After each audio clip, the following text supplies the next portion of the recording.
Hello, and welcome to the 5 Core Life podcast with Will Moore, founder of More Momentum. If you're not already, go ahead and pound that subscribe button so you get notified when episodes drop every week. Today's episode of the 5 Core Life, host Will Moore sits down with Tiffany Jenkins of Juggling the Jenkins. She's a best-selling author and a former addict. Tiffany gets real on coping with addiction, turning her time in jail into a best-selling book. She almost lost everything and is now crushing it with her books, social media followers, and national attention. The secret to her success? We uncover it in the show, so stay tuned for some brutal honesty and lots of laughs. A little bit more about Tiffany. She's an author, speaker, comedian, and recovering addict. She's been featured on the Today Show and has written a best-selling book titled High Achiever, the incredible true story of one addict's double life. Are you ready to fire on all cylinders? If so, let's go! Everyone has the same 5 core areas of their life that ultimately determine how happy they'll be. Unfortunately, most of us have developed failure habits in each, and it's Will Moore's mission to help replace those with success habits to maximize momentum. After exiting his business for a combined 9-figure sum, Will learned it's not just about becoming an entrepreneur of your career, but an entrepreneur of the most important business you'll ever run, your life. And to crush it in your life requires firing on all cylinders in your 5 cores by continually taking action, building habits, and maintaining balance in each.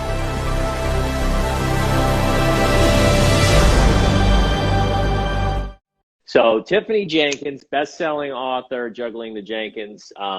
You talk about addiction, you talk about depression, anxiety. You're one of those real people that we love because you don't sugarcoat things. You just say it the way it's coming out of your brain, and you don't try to glamour it all up, right? And so that's huge because these are obviously very serious issues. But then you're also adding, going through your pages and the way you're doing things. It's not a surprise to me that you've caught on because you're very funny, you're passionate, and you have kind of unique twist on things. So thank you, welcome, Tiffany Jenkins.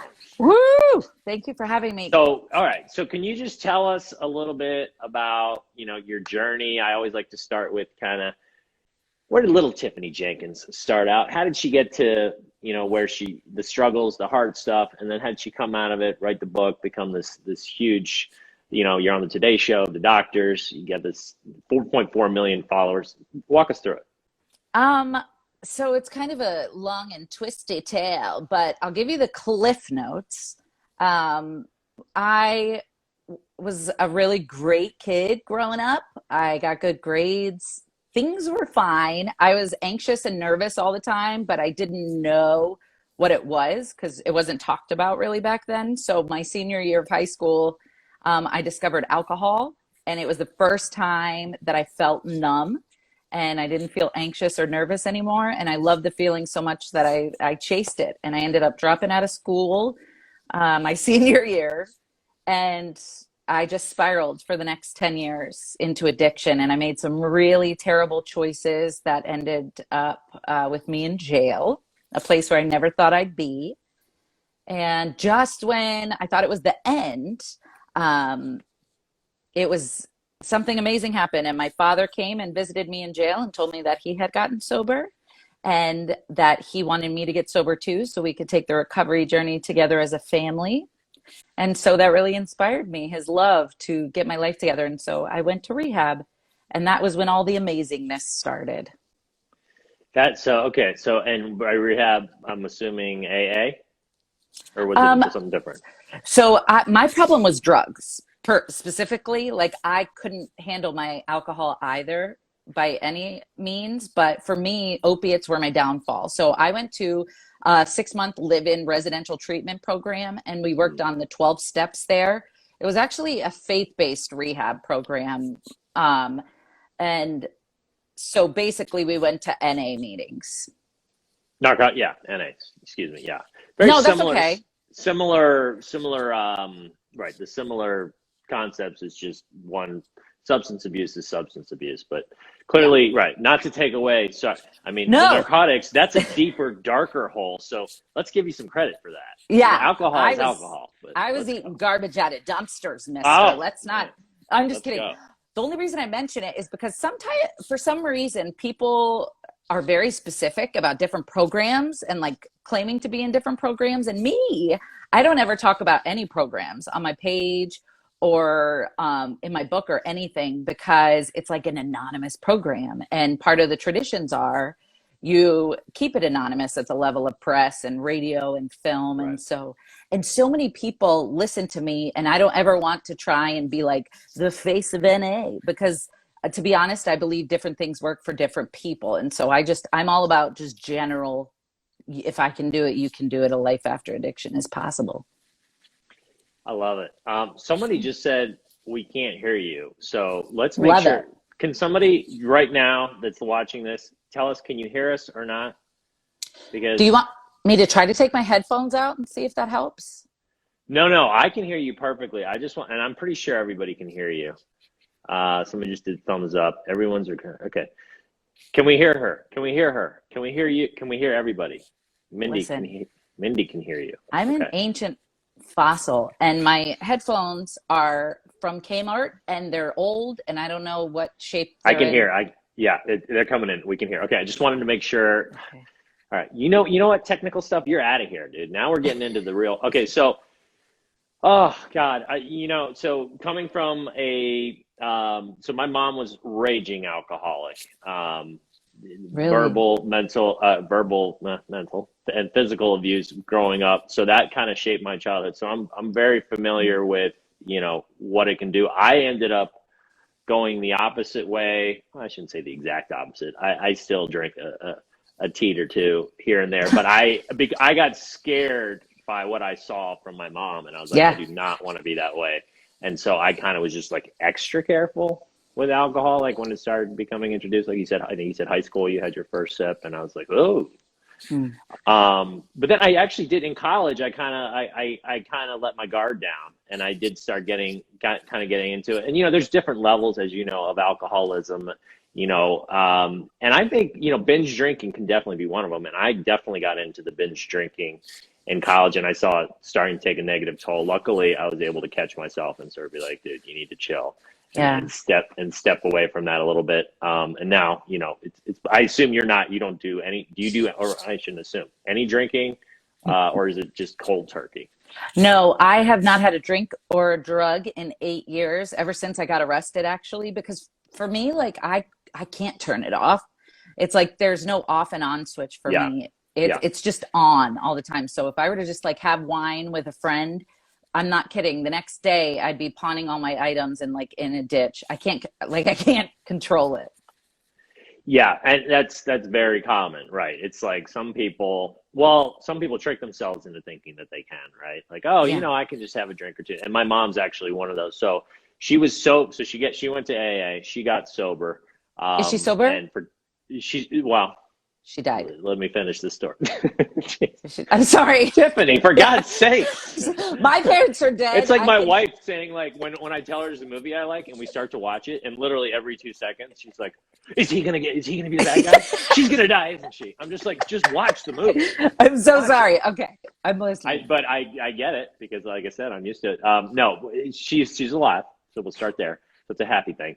But she, after 25, 30 years of like being sober, she's like, I'm just going to dip my toe back in. She's like, I can handle it. And she started drinking a little bit more, and it actually did become a problem again. And now we're having to, go back through the AA and whatnot, because some people just like, it's DNA, call it whatever you want. People have different views on it, but I do think it's a DNA thing. Like, it's like you either have that gene of like, I can dabble or I can't touch it type of thing. Yeah. I think it's very difficult to have your mind go, you know what, we're just going to have a little bit and then we're going to shut it off. It just doesn't work that way. Yeah, because once you're in a program long enough, you're like, you know what, I know everything I need to know now. And now that I have this knowledge, I can go back out there and drink and be fine. And that's not the case if you're like me or your mom. And I'm so sorry to hear about your mom. I was always like the addict and the alcoholic in this situation. I wasn't on the other side of it.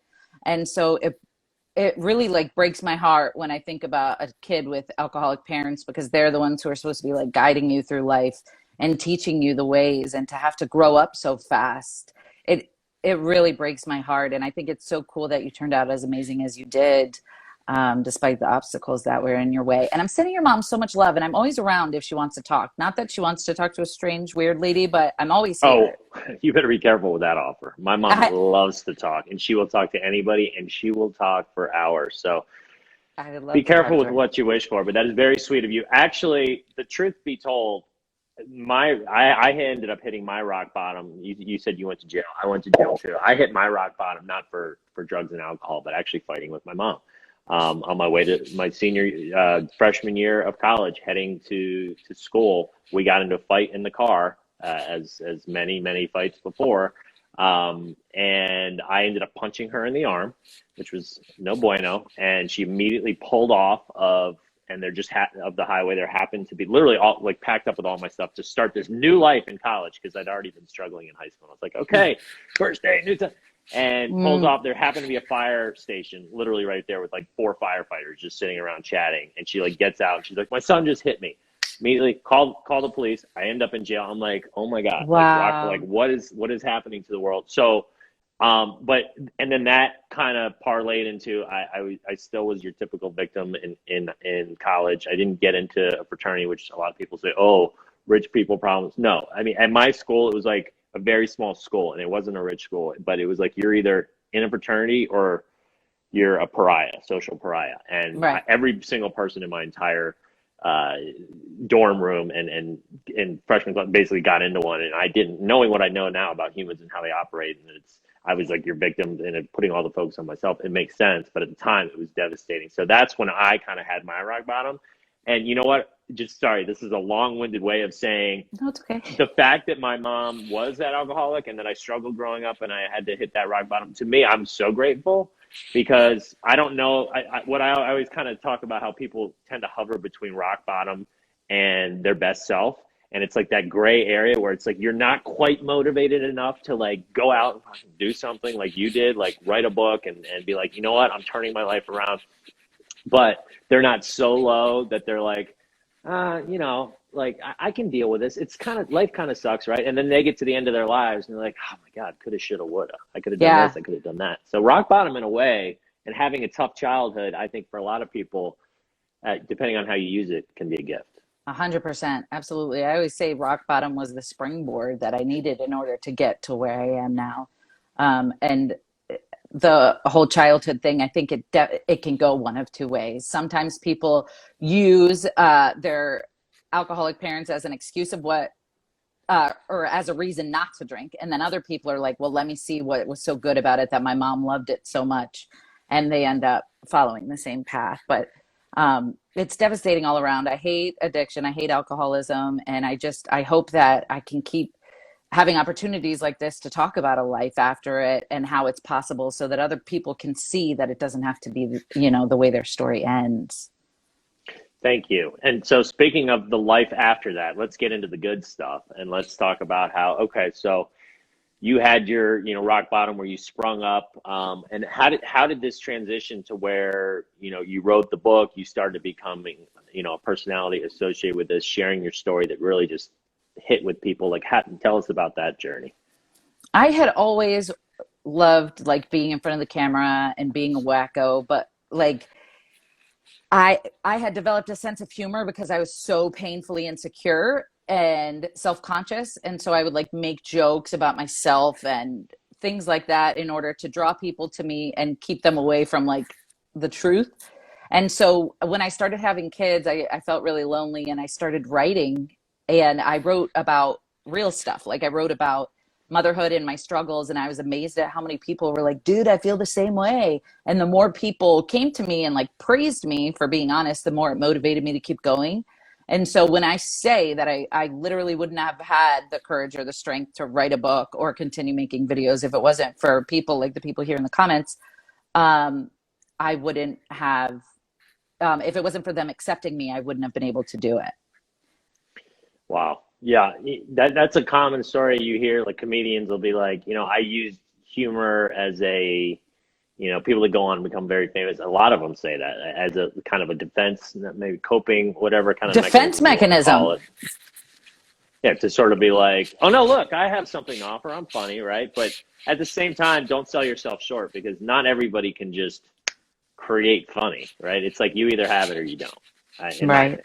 I Yeah. mean, you can work at your jokes, but delivery, just your overall. I mean, it's kind of like you look at somebody, you're like, that person's funnier. No matter what comes out of that person's mouth, it's not going to be funny, type of thing.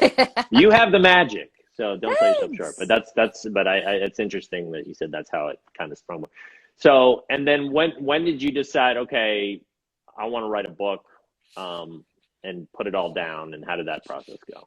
So I thought I was going to be a blogger at first. And so I was writing all the time, and I decided to write about my time in jail because I was like, maybe there's people out there who don't know what it's like to be in jail. So I should write about this. And so I turned it into a series, and each week I released a chapter. And then I got an email from a woman who said her son was in jail and she wishes that he could read it because she found it very insightful. And so then a light bulb went off, and I was like, maybe I can make a book. And so I took all the blogs down off the website and started Googling, like, how do you write a book? How do you format a book?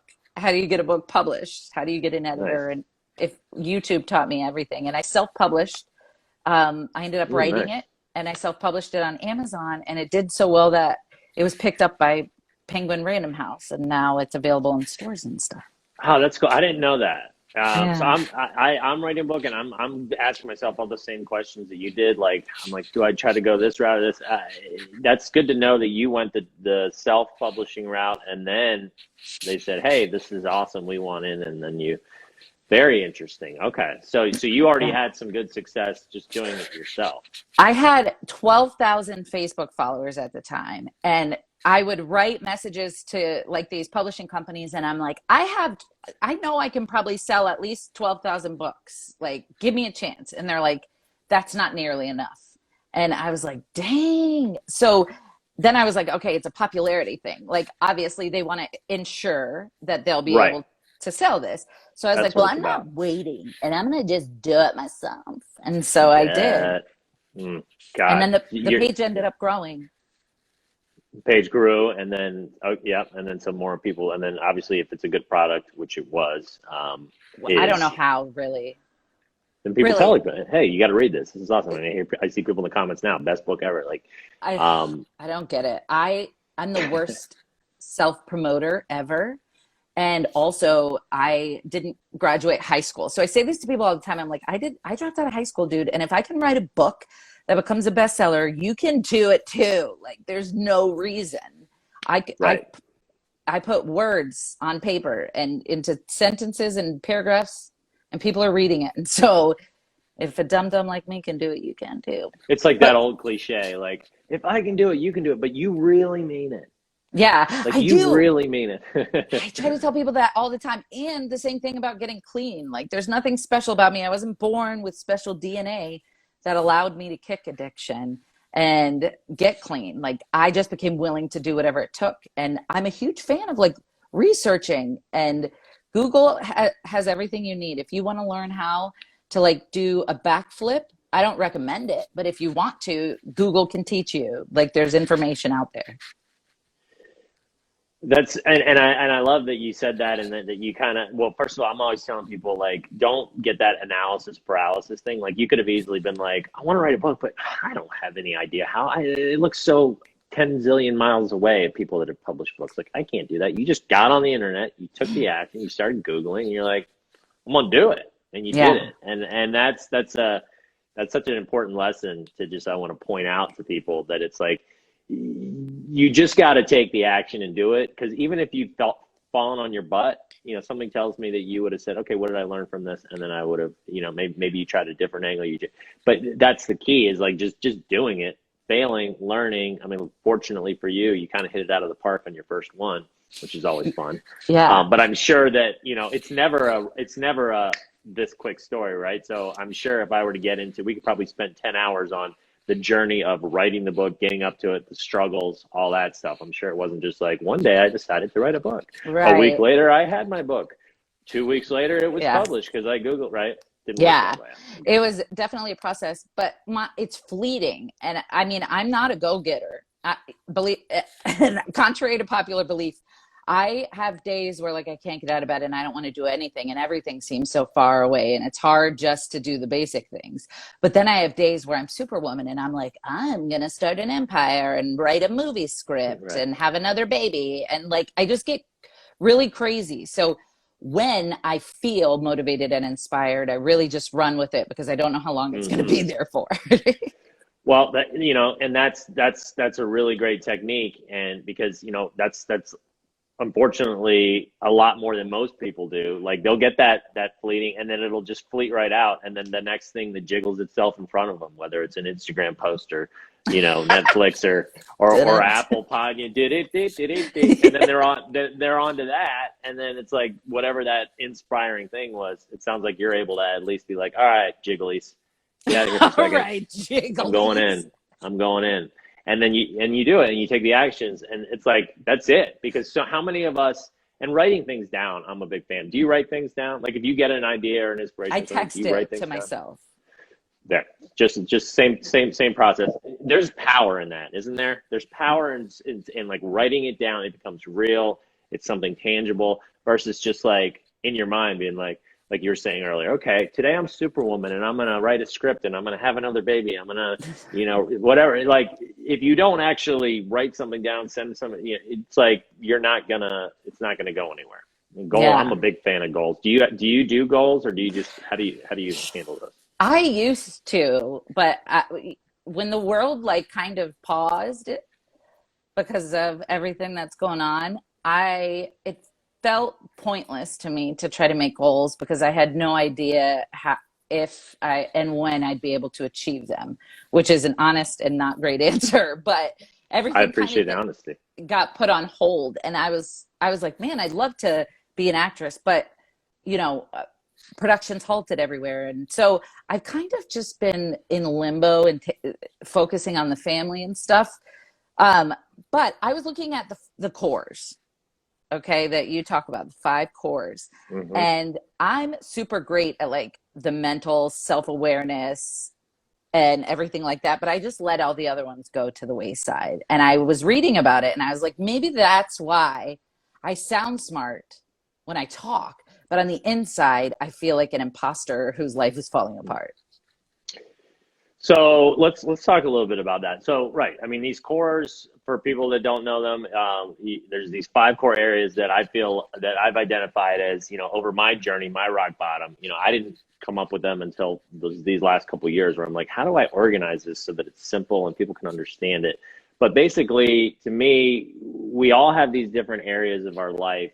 And if you're not paying attention to these really important ones that have like proven and, throughout the universe in the past and are going to be proven by the universe in the future, these principles of like what's important, what makes you, fills your soul with joy and happiness. If you just focus on just one of them and not the rest, you're going to have, like you were just saying, there's always going to be like feelings of like, what's missing? There's something. And that's not to say, not to give credit to somebody like you, like career and finance tends to be like the number one that people focus on, right? And it's one of the core. So let me just go through it. Mindset is the first one, career and finances, relationships, physical health, and emotional health, and giving back. I won't give definitions for each, but we'll just get, so your career, the career and finance, people think, success is all about, if I just make enough money, if I just get enough Instagram followers, if I just this. And take it from somebody like me, and now you can probably back this up because you've had success. That does not bring happiness, no. Right? It for a moment it does. Like I'm sure when you saw how many books you sold, or when it started to take off, or you got those paychecks, you're like, heck yeah, and that is a part of it in finances. But it's more than that. It's like you got to love what you're doing, enjoy what you're doing each day. Like there's going to be days that suck, and you're not going to want to do it. But like in general, it's like this is what I'm meant to do. And I'm doing it. If you don't have that in your life, you're going to have something missing, right? Yeah, I want to rephrase. Like, I think the career and the finance brings happiness, but not in itself. It doesn't fix everything that's broken. And I've learned that, like, I am so blessed and fortunate. I purchased my first home because of all the support that I get from my supporters. And like, that is a blessing that I'm grateful for every day. But it's never enough. Like, it's never going to be enough. It's never enough.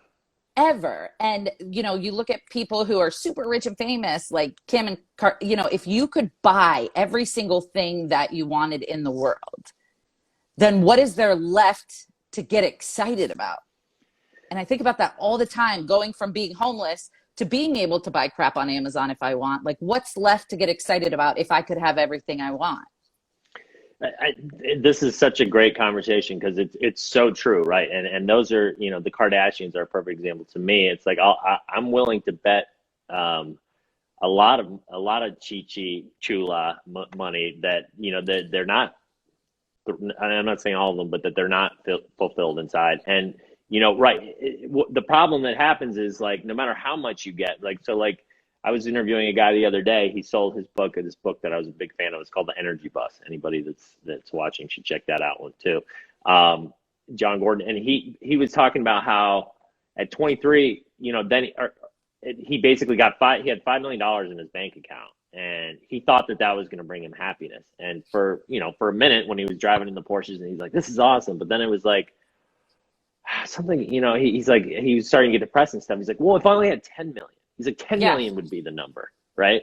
And then he got 10 million and he's like, no, that's not it. And the point is, yes, having a home, like, there's certain needs that need to be met. Like, I'm not saying like, oh, just go sleep in a trash can and you'll be fine. It's once you've got those needs met, Right. like, okay, I can feel financially stable. I'm not worried where my next meal is coming from. I have, you know, a house that I wanted to buy. I'm driving a car that, you know, then you're just chasing after that. Right. And then you're just like, because at the end of the day, you can't take your money with you. Right. And at your funeral, what do you want said about you? Oh, she made $100 billion, or she was fucking awesome. She loved everybody and everybody loved her. She had this magical juice that just sprayed out of her when she talked. That sounded kind of weird. You get the point. And, you know, and she gave back to the world, right? The world said, the day she died, it said, you know what? Thank you, Tiffany. We are so much better off for having you in it, having you in our world, versus, you know, thank God, Tiffany, see you later. You know, you sucked every energy and drop of joy out of our life. Thank God you're gone, right? And these types of things, it's like, those are the things that ultimately matter, right? And then I call this back to the future exercise with people. I'm like, okay, so what do you want said about your funeral? Now let's back up and let's look at your life. And let's go, okay, what are the habits? What are the things you want to start incorporating? And you kind of break it into these 5 core areas, because we got to have the relationships. We got to have the physical health going, you know, somewhat. You know, some people are crazier about it than others, 7 days a week, 2 hours a day. That's not what I'm saying. But if you want your mind to be happy, your body has to be at least somewhat happy. So, and I'm always saying start small. Go ahead. I have a question. My body is happiest when it's not moving. That's what I feel like my body is. Yeah. Can I challenge you on that? I need you to. You are funny. Okay, so your body thinks it's happiest when you're not moving. And by the way, I am a huge I love to relax, and I love to take naps. I'm a napper. I am a napper. Dear Lord, sweet Jesus, my wife and I, when we first came together, she was like, "Wow, you take a lot of naps." I'm like, "Look, it's just it's who I am." And you know, and then we got married, and she started to kind of complain. I'm like, "Oh, you knew this, lady. This is part of the deal, right?" So, and I love to relax and just watch a good movie, and I'm a huge movie guy, and these types of things. And yes, that feels great. But my point is, I also have these proactive moments where I incorporate exercise. And I'm not saying go run 5K every day. Like, reduce the friction by figuring out what it is that you don't mind doing that's fun. Like, so for me, it's sports. I like to play basketball. I play tennis. Like, that gets my cardio. I can't just go sit on a treadmill. My wife can. I can't. Right. And so it's like, figure out for you what's easier to do. And I'm talking about like 10 to 15 minutes, 3 days a week minimum. Right. But just even doing that, as soon as I finish, I feel like my brain's like alive, and I know that I have more energy throughout the next day because I got myself moving that day, and I feel better. And I notice I do when I don't do anything, like if I cheat and I don't do anything for that week, my energy's down, and I'm not as happy. Straight up. What do you mean when you say reduce the friction? I feel like I need that. I feel like it means something. So yeah, my whole thing is trying to gamify your happiness, like gamify your life, like reduce the friction by tricking your brain into taking actions that's good for it. Okay. What friction? So friction meaning like there's a lot of friction. If you were to if you were to tell me like the example I just used, I want you to go for a run. I want you to run every day. Like my doctor said, you got a heart problem. Like you got to start exercising. I want you to run every single day, 2 miles a day. Immediately my walls would go up and I would get so stressed out. I'd be like, are you kidding? There's no way in hell I can do that. Like Yeah. I hate running. But if he said, what's your favorite sport? And I said, well, I like to play basketball. And he goes, is there a way that you can work basketball into like your routine, like where you play once or twice a week? And then I think, well, no, I don't have time. And he goes, and then, is there? And yeah, I guess I could find an hour or two, and that's what I'm talking about. And so it's like, then all of a sudden you're proactively scheduling it into your life. It's something that you actually enjoy doing. So for me, and this is just me, again, everybody's different. So you got to find out what your friction is and then what the thing is that's going to make it easier for you to want to do it.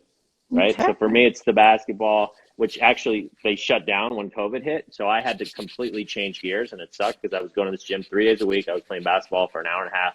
That was my cardio. I was like, sweet, got it. Didn't feel like an hour and a half went by. I didn't even feel like I exercised. Right. Right. Friction reduced. Like it didn't feel like, oh God, I got to go exercise. It was like, oh sweet, I get to go play basketball. And I'm super competitive. Right. So that's what I mean by that. And then when that went away, I had to pivot. And then it became, I didn't just buy a home gym. I was like, that sounds miserable. So what I did is every single day I've got a 20-month-old and a 4.5-year-old. They jump on my back at the end of the workday and I do push-ups like this and both of them are on my back, right? So I call it habit stacking. I'm killing two birds with one stone. I'm not this.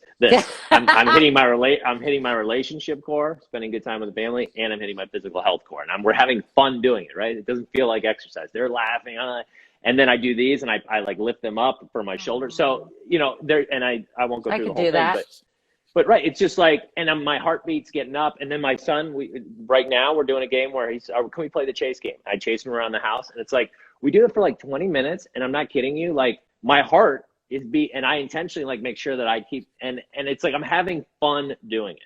Friction reduced, physical health core met. That's what I mean by reducing friction. That's a good idea. I could do that running around with my kids. I feel like I could do that. Right. And fortunately for me, I don't even have to put a reminder like proactively for that one. Like at the end of the day, every day he knows it's like, Dad, is it run around time? And it's like, so now that's become a habit, right? And it's become, I call them failure versus success habits. The old failure habit would have been finish the day, grab a beer and just sit. I still have my beer, but I don't have it then.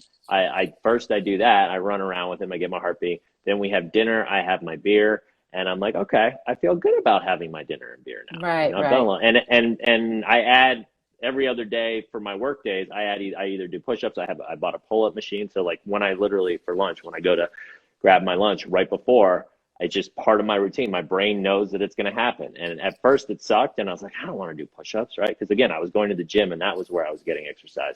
But now, like that's the thing about habits. They don't care if they're good or bad, helping or hurting you, right? Once they're in and they're locked into your brain, then they're kind of on autopilot and you just sort of do them. Right. And so now it's like, I know to do my push-ups. I know to do these. And it feels great. And I actually kind of look forward to it. I'm like, sweet, I'm gonna get my heart rate up. I'm gonna feel good about eating my lunch. But it's that front-loaded work where that bad habit is locked in good, right? And he's like, okay, baby, I don't want to move. Don't try to change me. Yeah. And that's the front-loaded work. And I call it fake it till you make it. Like just proactively just do it until you get over that hump to where then it's that habit's working for instead of against you. Nice. Thanks for sharing that. I'm sorry. You know what? I feel like it got excited when you asked me that about that. I got asked on a you, tangent. But this is your interview, so let's get back to you. No, I'm getting a free information session right now, so I'm milking it. I'm flattered because you are, in my book, you're up here. So if I can help you in any way, that makes me really happy. So tell us about, speaking of habits, are there habits in your life that you feel like you've developed that have served you well? Success habits that maybe at one time they were failure habits, and now they're success habits that are helping to build that momentum for you. Success habits. Success habits. Like Just things good habit versus bad habit. that, In any realm, it could be finance, it could be career, it could be your finances. a good oh gosh. You know what? I don't think I have any. I don't. I'm panicking because I my life, I hate routine. I hate calendars. I hate structure. It makes me want to puke. And so I kind of wake up every day having no clue what's going on and I wing it. And that's probably my problem now that I'm saying it out loud. But I don't think I have like successful habits as in successful things I do every day. Is that what that So means? can I tell you a successful habit that I actually just noticed that you have that you Yeah. don't even know that you have? Yes. Brutal honesty. That is a Oh. fantastic habit to have because you know what? Most people bullshit their whole lives and they get asked a question like that and they start to panic like you said you just did and they might make something up or they might BS their way through it. But you just spoke the truth. That, my dear, is a humongous success habit. And I think Huh. that probably has to do with your immense, I don't think, I know, has to do with your immense success because people can spot people have there's that BS meter that people have, right? And you Yeah. can spot the phonies from the real deal. And you're the real deal. And you speak the truth and you don't try to BS people. And I think that's a big part of why you've gotten to where you are. Thank you. That's nice. That's a nice compliment. I didn't think about that, but my brutal honesty gets me in trouble sometimes. But I do recognize that people appreciate, they say it all the time, you're so authentic and genuine. And I take it as such a huge compliment, but it's because it's all I know, really. You know what I mean? Like, I don't think it's all I know is oversharing and just talking about whatever comes in my brain. And that's funny that you say it like that because that's a very common thing for people to do too. Like when you're talking about okay, what are your strengths? What are your passions and stuff? It's like well, a lot of people just kind of throw away their strengths because they're like, well, that just comes naturally to me, right? But at the end of the day, it's still a strength, right? We're all different human beings. We all have different strengths, weaknesses, and to me, I'm like, I always tell people it's important to know what your strengths are and what your quote unquote weaknesses are because these are things okay, I don't want to necessarily have these incorporated in my life or I want to outsource them to somebody Right. else. I want to figure out workarounds. Like let's not have that part of my daily situation, but the strengths that I have, let's catapult on those babies, right? And So then you without even knowing it have catapulted your career based on one of your biggest strengths in my opinion. is it just, thank you. Is it just self-reflection that like, do you just sit down with yourself and ask you like, cause in a 12-step program, you sit down with a sponsor and they kind of guide you through how to live a life without addiction. When you're trying to learn like your strengths and weaknesses, do you just sit down with yourself and say, okay, what am I doing in a day every day that's good? And what am I doing every day that's not so great? Good question. So I call it my momentum book. I literally have like different categories of the things that I've got written down, and I review it once a week. And one of them is my strengths, my weaknesses, my passions, and in my strengths, it's a good way to come up with them is what have people always told me you're good at or we like about you or that's something you naturally have and or something that you just feel like is again back to the friction word like it's just frictionless like you see other people struggle with or that people don't have and that people are pointing out hey you do have that like that just comes natural to me like I'm just good at that right so Okay. I'm sure you actually have many you just maybe aren't it's just not consciously like okay these are them and then Right. again what I then teach people to do is say okay so now you've got those and by the way that's not something you're just going to nail on your first try like you may like struggle and only come up with like two or three but that list is going to build and Cool. part of the fun is like it's like okay like you're starting to identify things because you're becoming more aware of yourself and that's part of what I'm always trying to get people to like shine that spotlight like in the dark and scary places and like Yeah. what is your life like what is making you really happy what is sucking the happiness out of your life let's get more of that happy good stuff and let's get rid of those bad things and again it Yeah. usually comes down to habits is a big part of it and I don't mean like you said you're not a scheduler you don't like routines like I'm not telling you have to get into all that again it's Mhm. about frictionless. So if for you, maybe it's a different way to do it, but you can still get in the routine of doing certain things that are good for you. But what's going to happen is your brain then goes, okay, we got this. We're on autopilot, and you don't have to think about it anymore. That's what's cool. That'd be And then nice. that habit's working for you instead of against you. Yeah, that makes sense. So in terms of, when did the book come out, by the way? What year? Approximately. Great question that I should Approximately. know. The first one was 2017. I have no clue. Well, I self-published it in like 2017, and then Random House picked it up in 2018, 29. I gotta Google it. 2018, 2019. Okay. And so besides the fact that obviously financially, your life has changed, how would you say your life has changed, your family, friends, or has it? My life's changed significantly. And not just because I have money doing what I love now. Like when I first started writing the book, I was working at a carpentry company from home, and I was making $300 a week, which was fantastic. My husband and I had food stamps. He's in recovery as well. And so we were both working, like super, not high paying jobs. And now I know who I am. Now I appreciate the things that I used to hide all the time. And it's because of the acceptance from everybody. Like when I go live, people have the nicest things to say to me. And like, despite my weirdness, despite my awkwardness, they like celebrate those things that I spent so long hiding. So it makes me feel really good. On the other hand, when I get around people who know me, like in my day-to-day life, they don't seem nearly as excited as the strangers do about me. And so I don't know if they're trying to keep me humble, but it makes me feel like I have everybody on the internet fooled. But my life today is incredible. I get to spend more time with the family. I feel really guilty talking about the financial part of it because I feel like I took for so long in active addiction that when I sit down to talk about like, yes, I'm making money by making videos and doing all these things that are so easy, and there's people who have never been addicted and have never stolen anything in their life, but are struggling to get by. It makes me feel bad because I feel like if anybody deserves it, it's probably the people who have been doing right all along. You know what I mean? So just anytime people ask me about it or bring up the sponsored ad, it just makes me feel uncomfortable, almost like I don't deserve it.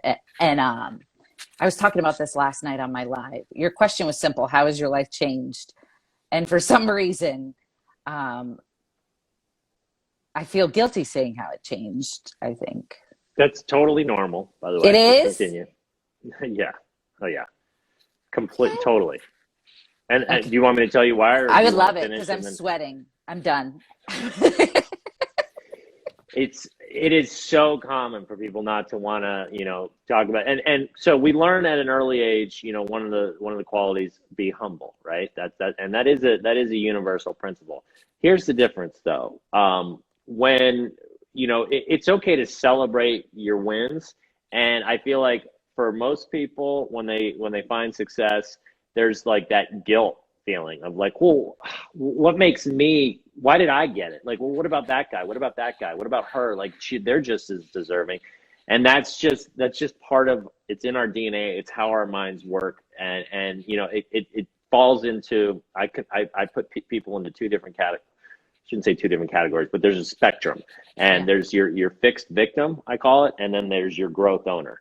And as a fixed victim, which you clearly spent a great majority of your life being, and I think right now you're transitioning into that growth owner. The fixed victim in us says, "Poor me, my brain's broken. I don't deserve this. Life is just out to get me, right?" And then it's like, okay, the growth owner goes, listen up and listen good. I got some awesome strengths. I know exactly what makes me happy and how I want to get there. I'm going to set goals, and obstacles are going to be temporary roadblocks waiting for solutions. I'm going to fail, but fuck it. I'm going to fail forward, and I'm going to learn every single time that I do, and I'm going to pivot, and I'm going to get around that obstacle. And each step of the way, I'm going to continue. I'm just going to not give up. I'm going to be persistent, and I'm going to become bigger, better, faster, stronger. And that's the mindset. That's the Wow. number one, that your first core is mindset. That's the mindset that I'm always trying to say, look, you can't just snap your fingers and get it. We're in this instant generation right now, right? Where everybody can just click a button and get whatever they want. And so there's this false thing going on where people are like, well, that guy says for $19.99, I'm just going to hit a button and then it comes. No, as you know, as anybody knows that's ever, Yes. done a transformation, you got to work and you got to work hard. And it's not going to happen overnight. It's the law of compounding. It's slowly but surely, you're going to start to change. And again, it goes back to identifying what these bad habits that you've developed are, replacing them with these success habits. And slowly but surely, your mind, I call it getting into the success loop. Your mind starts to transform because it's like, okay, you're forcing yourself to take a little bit of action. Then that little bit of action leads to a little bit of success. That little bit of success gives you energy and that positive, like soul-filling happiness. And you go, ooh, that makes me want to take more action, right? And then all of a sudden you're doing That makes this versus sense. the opposite, which is the failure loop that I consider most people in, especially the fixed victims, is, okay, so I'm just going to be complacent. I'm not really going to do anything. Why bother? Life's too hard. I'm never going to get there anyways. It's impossible.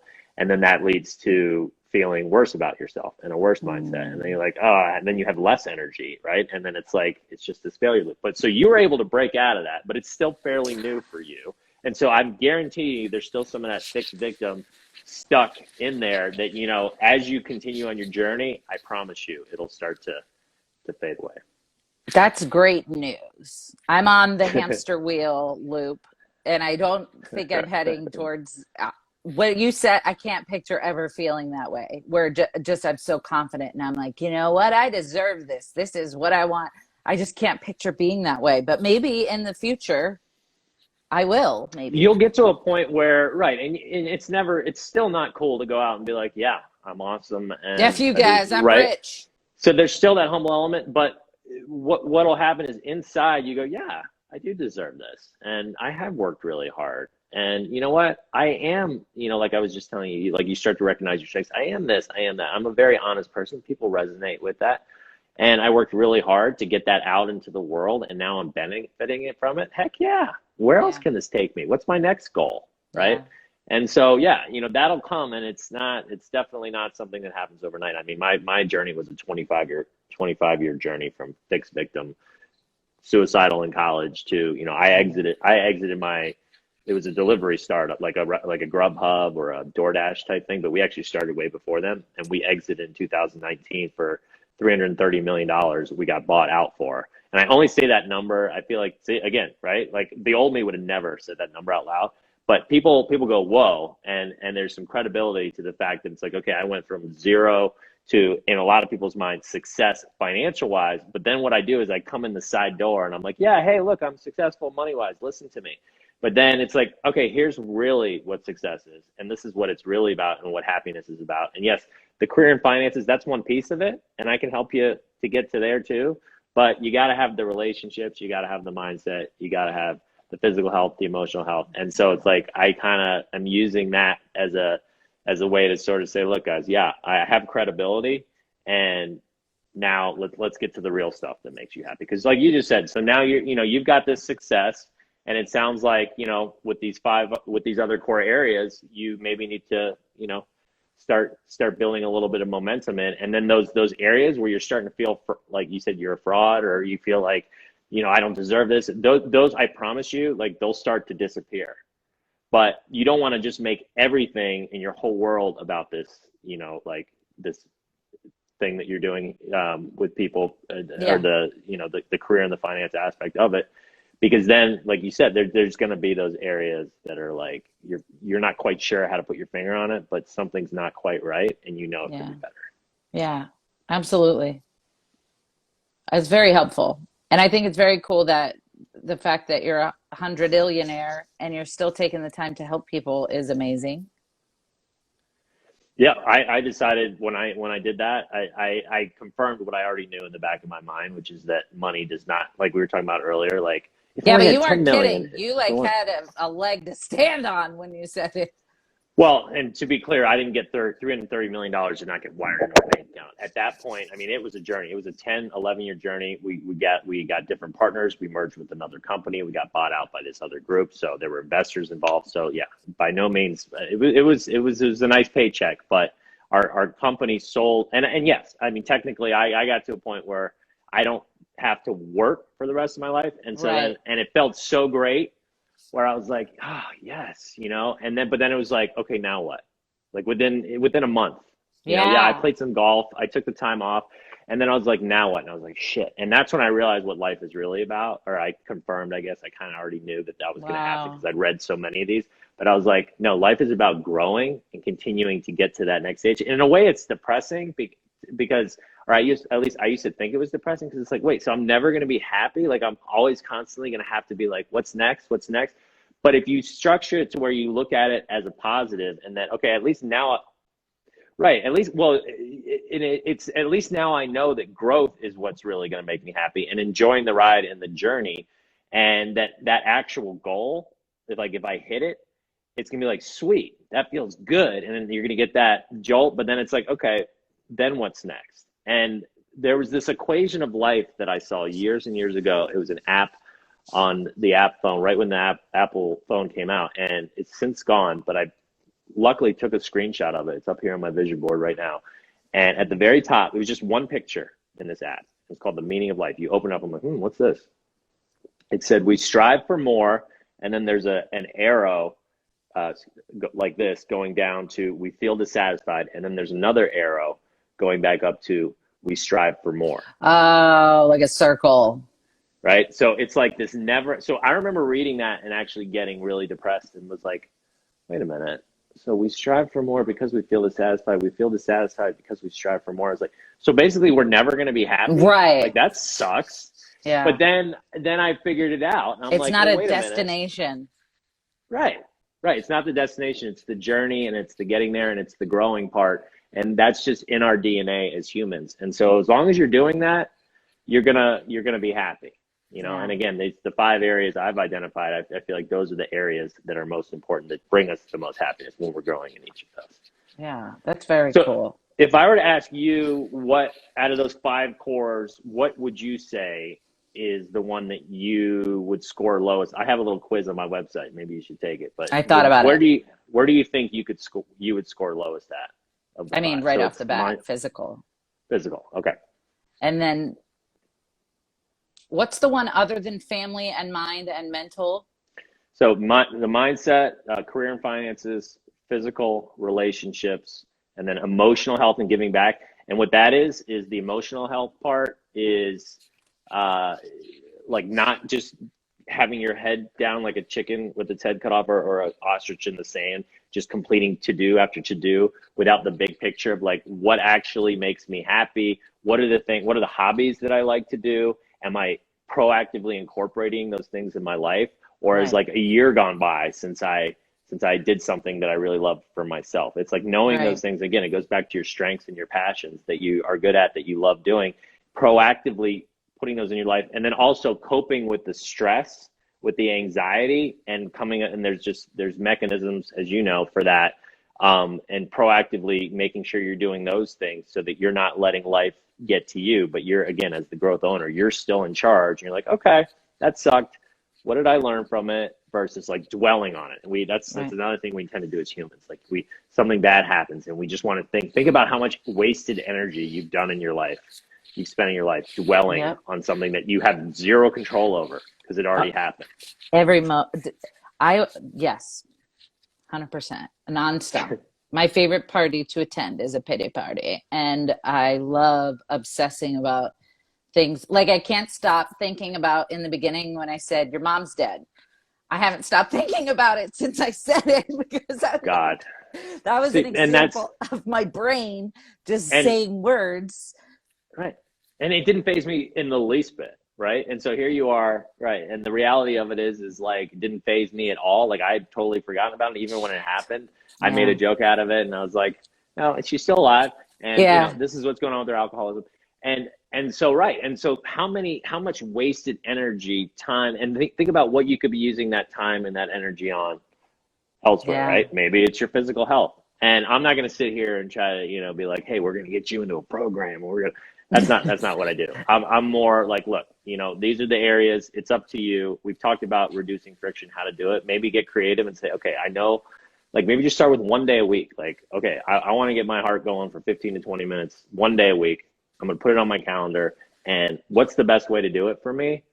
Is it going to be playing with my kids? Is it going to be, the Peloton, whatever it is that you actually go, this doesn't seem so bad. Like I can do this. Yeah. And then what's going to happen, I promise you, and this is how it works. It's a snowball effect and it's a ripple effect.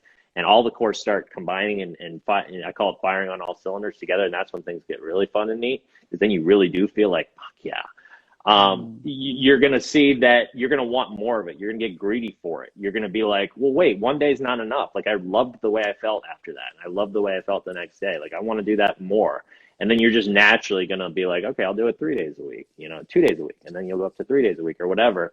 And then that'll just, again, it'll become part of your routine, your habits. I know you said you didn't like that word routine, but it'll be just part of your life, let's put it. And then you won't even be thinking about it. It'll be on autopilot. It'll just be something you do. And it's going to tremendously impact your happiness. I promise you. Okay. Well, I'm going to have to keep you posted. Please do. And I'm going to DM you after this. I want your personal email if I don't have it. We're going to keep in touch. And I'm happy to talk with you anytime. If you want to just hit me up, chat with me, I'll give you my number. We'll chat. I'm all about it. I would love to do this again, though, because I feel like we ended up getting into, you asked me a few questions, and as you can see, I'm super passionate about what I'm doing now and trying to help. I just want to help people that suffered the way that I did, that were suicidal, and especially the younger generation of like this, like they think that it's all about just, I just hit a button and it's instant gratification. That's not how life works, and so I get excited. So thank you for asking those questions. I hope I was able to help you a little bit and some of the viewers, but I want to get more into your stuff next time. So can we have you on again? Does that work? Yes. So thank you so much, Tiffany, and to all your success that you've had and to the future success that you're going to have. I wish you the best. And this was awesome. Thanks for being on. Yeah, same to you. Thank you so much. All right. And thanks everybody for listening. Bye. That's it for today's episode of the 5 Core Life podcast with Will Moore, founder of More Momentum. I hope you enjoyed today's episode. If you have not already, please make sure to subscribe and follow the podcast wherever you are listening or watching. This so that you get notified when new episodes air every week. And if you've not joined the 5 Core Life Facebook group, I encourage you to join that and see what all of the fuss is about. There's some awesome content designed to get your momentum going, including a monthly giveaway to win a complimentary coaching call with the Will Moore. The Facebook group is currently the only place to get Will's dedicated attention on your 5 core journey. If you're feeling stuck or just want someone to cheer you on, then that is the place you need to be. There's nothing like a community of people on the same journey to get you fired up, kicking butt, and taking names. So come join us. Get moving. Gain momentum. Join the movement. Join Emmett by going to moremomentum.com to take a free life evaluator quiz on where you currently stand in each of your 5 cores.